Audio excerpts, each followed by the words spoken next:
No, not at all. Well, good afternoon. Thank you for joining us today. We've got a good day here on the House floor. As all of you know, we will be swearing in the 67th Democrat member based out of the election, the special election that was last Tuesday. We'll be swearing in a new member, and that returns us to a tie. I kind of liken this to this legislative session 3.0. You know, we started with a tie, and then we went to a one-seat advantage. Now we're back to the tie. But our committees tomorrow will be co-chaired, so a Democrat and a Republican, both co-chairs. You'll watch those committees and the work that they are doing kind of rotate through as determined by the chairs, but an equal number of hearings for the rest of the time. The only exception that there is with the Fraud Committee. That will still be chaired by Representative Kristen Robbins with a 5-3 majority, a Republican majority in that Fraud Committee. Up on the House floor today, we have about 11 non-controversial bills, and when I say that, I usually get looks back. A lot of these are technical fixes and some of the most basic things, and you'll see those coming through with heavy bipartisan votes today. The one big bill that is up today is really important. We are hoping that our Democrat colleagues would join us in helping to return any potential future surplus back into the hands of the taxpayers of Minnesota. That's House File 4, and that would propose a constitutional amendment that if our surplus after the forecast would be 105% more than expenditures, it would go back into a savings account or a tax account that then the legislature could later determine how best to return that back to the taxpayers. A lot of people are wondering why we've brought that forward, but when you look at over the last 2 years, with an $18 billion surplus that was completely spent, if we would have had this provision in law, there would have been at least $5 billion, if not more, available to be returned to the taxpayers, whether it would be, you know, the legislature could decide rebates if they wanted, but definitely tax savings or tax decreases. That's the difference that would have made. When we know that the $18 billion was spent, and taxes and fees and our state budget on every Minnesotan was increased by another $10 billion. We are looking forward to finding some ways that Minnesotans could afford their lives a little bit better. We hear the expenses that people are facing, how things are a little bit harder. There's mandates that are put all over. But we want to make sure that we're taking care of the taxpayers when possible. Today with me, I'm really happy to introduce to you Representative Johnson. He is the chief author of House File 4. You'll be hearing from him on the House floor. Representative Johnson, do you want to address anything as far as a bill that you have up on the House floor today? Thank you, Speaker Demuth. This is basically an answer back to Minnesotans. We hear over and over again, people don't feel like they're being heard. And we heard a lot of people out at the doors telling us, we want some money back. We have all these issues that was touched on earlier. We have all these money needs, property taxes and stuff like this. This House bill would, if it is passed here and is passed through the legislature and put on the ballot and voted by voters, would start addressing that. They would either go back at property taxes or income tax or some sort of tax relief. And that is basically us listening to the voters of Minnesota and taking action. So happy to take a few questions if you have them. Go ahead. Speaker Demuth, is this going to be a litmus test on how this tied House is going to operate, or are Democrats going to look at this bill in particular as kind of a gotcha bill, trying to get them to vote against giving money back? You know, I don't look at it as a gotcha. As Representative Johnson had said, this is something we heard at the doors. We've also heard from our Democrat colleagues that they want some type of relief for Minnesotans, even though they were the ones that created the position that we're in with that $6 billion deficit that we're now looking at. They've been talking about that we could have used our time in their minds to provide some relief. This is a perfect opportunity for us to come together in a bipartisan fashion and really deliver that possibility to Minnesotans. As you heard from Representative Johnson, that it's not just an automatic. This is a step. It would put it on the ballot. so that in the next election in 26, voters could determine whether or not this is the direction they would want to go. There's a number of steps in process. We are hoping that our Democrat colleagues will join us in that. Next question. Johnson, have you talked to any Democrats who said they would support this? I've been through a lot of committees. I haven't found somebody that's actually willing to break from their party leadership and say that they are going to vote for it. I'm hoping tonight we see that as we have the discussion, people learn more about it, and they start realizing that Minnesotans want this, they're asking for this, that somebody will step up and help us move this forward. Can you go over the percentages again? I was a little confused with that. If we would result in a 105% over our expenditures, so just that little bit of wiggle room. This doesn't hit the fact that we would still be taking care of the rainy day fund, but over and above, that extra top amount, that 5% above, could be put into an account.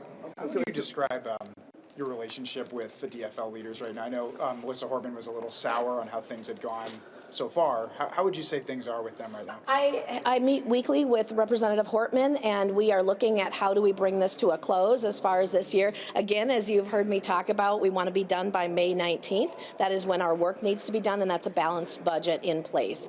With the forecast that came out, I know the governor is at some point soon, hopefully, going to be putting out his adjusted budget. We'll be looking at targets. We've got deadlines that are looming, and so the work needs to take place both in the House and in the Senate to deliver a fair budget that doesn't put any more pressure on Minnesotans. We can deliver that to the governor and look forward to his signing that. A lot of work to take place here, but relationship is still okay. As the House gets ready to take on this tie for the first time since 1979, I mean, we've seen the DFL over the last couple of weeks be very united as a caucus on voting against these bills. Is that something you expect to see continue? I mean, it only takes one DFLer to cross the aisle, but that dynamic seems like it might prove challenging for a tied House. You know, tied House means that in order to move anything out of this chamber, it needs to have at least one vote. We know that we need at least 68, if not more. The other thing is with the co-chair model and now committees that are working with equal membership and equal ability to vote, where before, during our one-seat advantage, there was one less Democrat voting member. With that, you'll see the work taking place in the committees earlier rather than just waiting for the House floor. In order to get anything even further to the House floor, it has to pass out of rules for calendaring. So I think what you normally see at the end, it's going to be bumpy, and I've said that multiple times, but what you normally would see at the end is going to take place, that collaborative work earlier on in committee if we're going to move anything forward. We have to deliver a balanced budget, and we recognize that. I mean, needless to say, that's going to create longer committee hearings. Are you guys prepared? Not necessarily, because the committee hearings, as they are set up, in order to even have any additional meetings, both co-chairs have to agree. And then it has to be agreed on by both leadership, myself and Representative Hortman. And so they can't just throw things, to slow things down. This is going to be a time that legislators here in the House can really focus on the core things that we can agree on and that have to get done, and maybe strip away some of those really, really partisan things and look at the things that we can agree on first. I think it's a great opportunity for us. Now, check back with me in April and then the end of May, but I'm really hopeful we can get the work done for Minnesotans. Going back to the $18 billion surplus, you said that $5 million, if this is... Yep, it had been $5 billion, about $5 billion we would have returned back to the taxpayers. Now, you might ask, why not $18 billion? Yeah, I can understand that. Some of that was structural. So knowing that there was structural money, some of it, in the $18 billion means that the entire amount would have been back. But what we could have done is returned back in some fashion to Minnesotans in the way that we could. We definitely would not have increased the state spending, though, by $10 billion. That's what has put us into this huge amount of a deficit going forward, the $6 billion. So it's basically 95% of any monies that are not already 5% over what we need. 5% over what we need. Is the easier way to look at it. Yeah. Is what you'll keep. Is 5% over is what could go into this account, potentially, over what is fully funded government, everything that is needed to be done. You and Leader Senator Hortman sorted out whether you'll be doing joint targets or separate targets yet? I know last week you were still talking. Yeah, and we had another meeting today, and we're still looking at that. We haven't made a final decision. Not a problem coming to that determination. We just haven't gotten to that determination yet. But I am happy to tell you, because of questions that have come up from a number of you, and I had been talking about the fact that the governor has not maybe made it any type of priority. I've asked for meetings. We do have a meeting coming up later this week, the governor and all 4 leaders. And so I'm looking forward to that as far as the work that needs to go forward. In terms of your budget proposals that are going to need to come up soon, where are you looking at for cuts beyond waste, fraud, and abuse? That's kind of the only recommendation we've gotten from Republicans so far. Are you looking elsewhere? I will tell you that Chair Torkelson from Ways and Means, and then also Chair Stevenson on the Democrat side, they've been having some conversations. We'll be looking at every area of the budget. Our biggest spending is HHS and education. And so I'm not saying that there's going to be definite cuts across all of those areas, but we need to find areas that we can reduce in a way that still provides the services that are needed to the most needy Minnesotans, but find ways to do some of that reduction.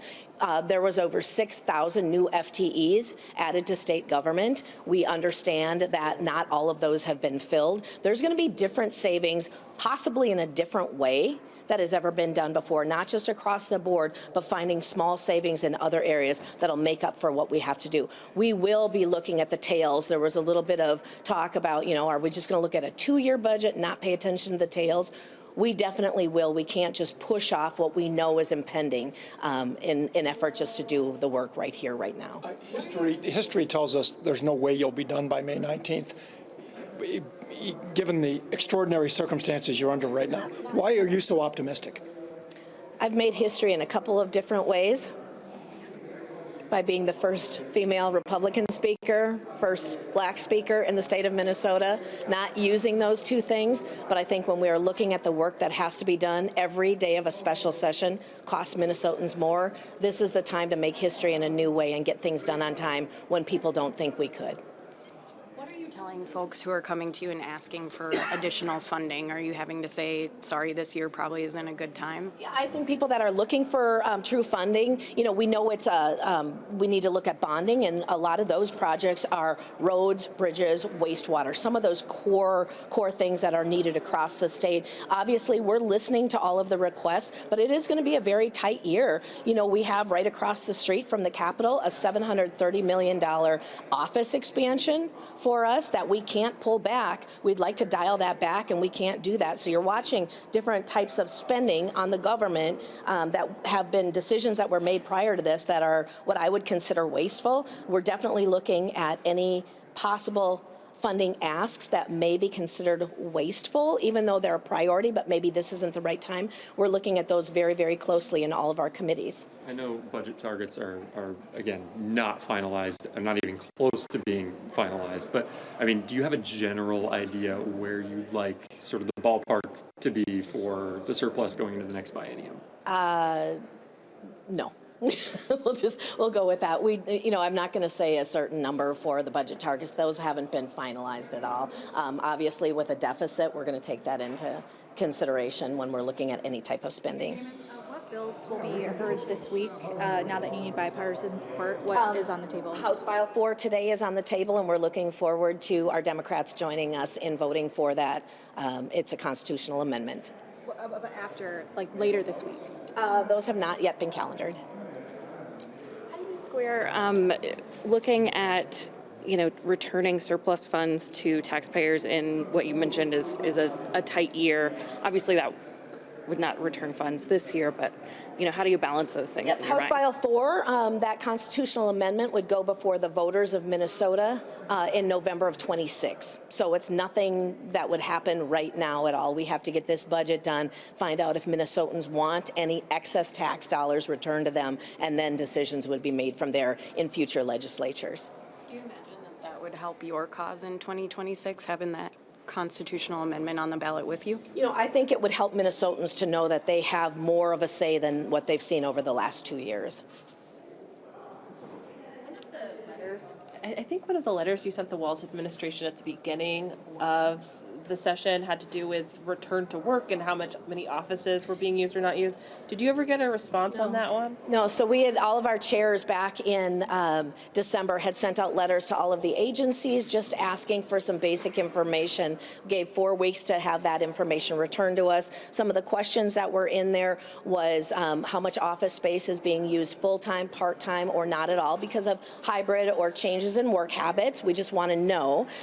We had also asked how many employees had any of the titles within their professional titles, diversity, equity, or inclusion. We also asked for the commissioners of the agencies to identify any potential cost savings that we could work together on. We wanted to partner with them. And then if there was known fraud, what steps had been put into place. We could not get that information back. We have since gotten partial bits of information, but not fully what we were looking for. We really want to partner with the agencies. We don't want to come in as a legislature and saying this is what's going to happen. We wanted to partner, but that was not well received at the time. Hopefully those conversations will still take place. What are you really to come from your meeting with the governor this week?